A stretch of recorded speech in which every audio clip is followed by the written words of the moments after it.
మరి హుజూరాబాదు మొదటి నుంచి మీరు 94లో గెలిచారు, 99లో గెలిచారు, 2004లో ఓడిపోయారు. అయితే తిరిగి 2009లో మీరు పీఆర్పీ నుంచి కంటెస్ట్ చేసినప్పుడు హుజూరాబాద్ నుంచి కాకుండా హుస్నాబాద్కి ఎందుకు వెళ్ళారు? అప్పటికి డిలిమిటేషన్ అయిపోయింది. ఓకే. సో 3 మండలాలు హుస్నాబాద్కు కలిసినాయి, కొత్తవి 3 మండలాలు వచ్చినాయి. సో అప్పుడు మహాకూటమి అందులో ఇక్కడ టీఆర్ఎస్కి ఇస్తున్నారు, ఈటల రాజేందర్కు. సో ఇక్కడ మెజారిటీ మండలాలు దామోదర్ రెడ్డి కలిసినాయి. సో ఆయన టీడీపీ నుంచి వెళ్ళి ఆయనకు టికెట్ ఇవ్వకుండా మహాకూటమిలో టీఆర్ఎస్కి ఇక్కడ ఇస్తున్నారని తెలిసినప్పుడు నాకు ఈక్వల్గా ఇంపార్టెన్స్ ఉన్నటువంటి ఇక్కడ నాకు ఒకటే మండలం ఉంటుంది, అక్కడ నాకు 3 మండలాలు ఉంటాయి కనుక అది నాకు బెస్ట్ ఆప్షన్ అని చెప్పి అక్కడ సిపిఐ కాంటెస్ట్ చేసినప్పుడు ఆ 3 మండలాల సిపిఐ ఓట్లు ఎక్కువ తీసుకుంటే ఓవరాల్గా నాకు ఎక్కువ వస్తే గెలుస్తాననే కాన్ఫిడెన్స్ తోటి అక్కడ కాంటెస్ట్ చేసినాం.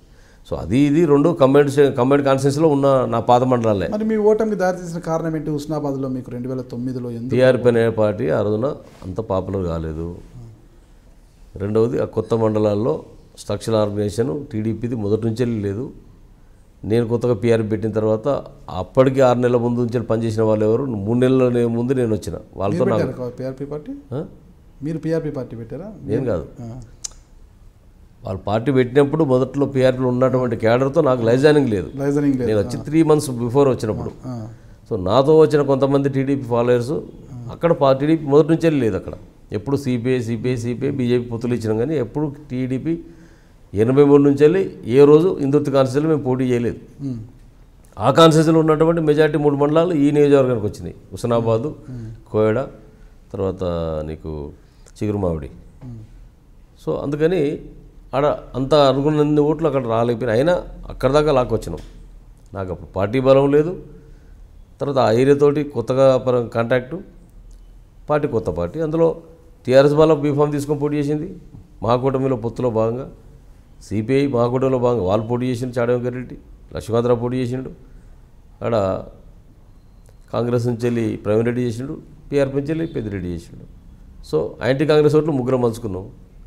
సో 46, 50, 48 ఓట్లు వేట్లు వచ్చిన వ్యక్తి గెలిచిండు. 43, 42, 44 వచ్చిన అందరూ ఓడిపోయాను.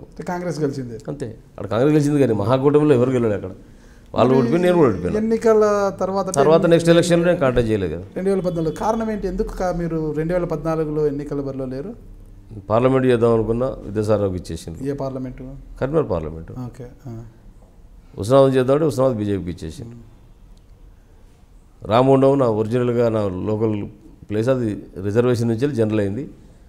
అక్కడ చేద్దాం, అది బీజేపీకి ఇచ్చేసింది. నాకు అవకాశాలు 2, 3 ఉంటాయి. ఒక మనిషికి ఒకటే కాన్స్టిట్యూన్సీ ఉంటుంది కానీ నాకు దేవుడి వల్ల 3, 4 కాన్స్టిట్యూన్సీలో ఎప్పుడు అవకాశం ఉంటుంది. అయినా ఆ టైంలో 3 ఏళ్ళు హుజురాబాద్ అనుకుంటే దామోదర్ రెడ్డి చనిపోయింది కనుక చనిపోయిన ఆయన కొడుకు టికెట్ ఇస్తాను, చనిపోయిన రోజు మాట ఇచ్చిండు ఆయన. సో ఆ రోజున ఆయన మాటకు నిలబడి నేను ఇవ్వని చెప్పిన ఆయనకి. ఎందుకంటే ఆయనకు మీరు మాట ఇచ్చారు, మాట తప్పవలసిన అవసరం లేదు, నేను అంతకంటే స్ట్రాంగ్ క్యాండిడేట్ అయినప్పుడు కూడా ఆయనకు అక్కడ ఇవ్వండి అని చెప్పిన. ఈ 3 బీజేపీకి ఇచ్చిన తర్వాత ఎక్కడ కంటే చేయాలి? 4 అవకాశాలలో ఒకటి ఈ రీజన్, ఇది 3 అవి.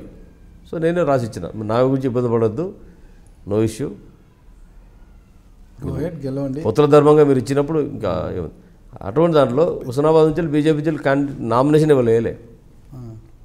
వీళ్ళు టక్కున ఇచ్చేసి వాళ్ళు తీసుకున్నారు, నామినేషన్ వేయలేదు. విద్యాసాగర్ గారు పార్లమెంట్ అభ్యర్థి రాత్రి 12 గంటలకు ఫోన్ చేసి మీరు వాపసు తీసేసుకొని మీరు కాంటాక్ట్ చేయాలి అన్నారు.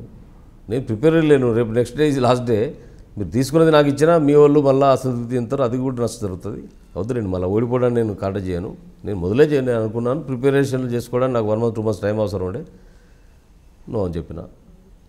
బీజేపీ చేయమన్నారు, నేను ఏ పార్టీ చేయని చెప్పిన, ఇక చేయకూడదు చేయను అంతే, ఇంకా దర్శాలు సైలెంట్గా ఉండిపోయారా? 2014లో తెలుగుదేశం పార్టీ కూడా మద్దతు చేయలేదు మీరు? తెలుగుదేశం పార్టీ కూడా రాష్ట్రం అని తిరిగినండి, మద్దతు చేయకపోయింది. దేవేంద్ర గౌడ్ పార్లమెంటు, వీరేందర్ రెడ్డి తిరిగినా, విద్యాసాగర్ గారు తిరిగినా, తర్వాత కోస్టల్ బెల్ట్ అంతా గుంటూరు, శ్రీకాకుళం నుంచి వెళ్ళి గుంటూరు వరకు అక్కడ క్యాంపెయిన్ చేసిన. ఆ తర్వాత ఎన్డీఏలో పార్ట్నర్గా 10 రాష్ట్రాలు బయట పర్యటన చేసిన. నేను ఎందుకు? Please subscribe high dream media.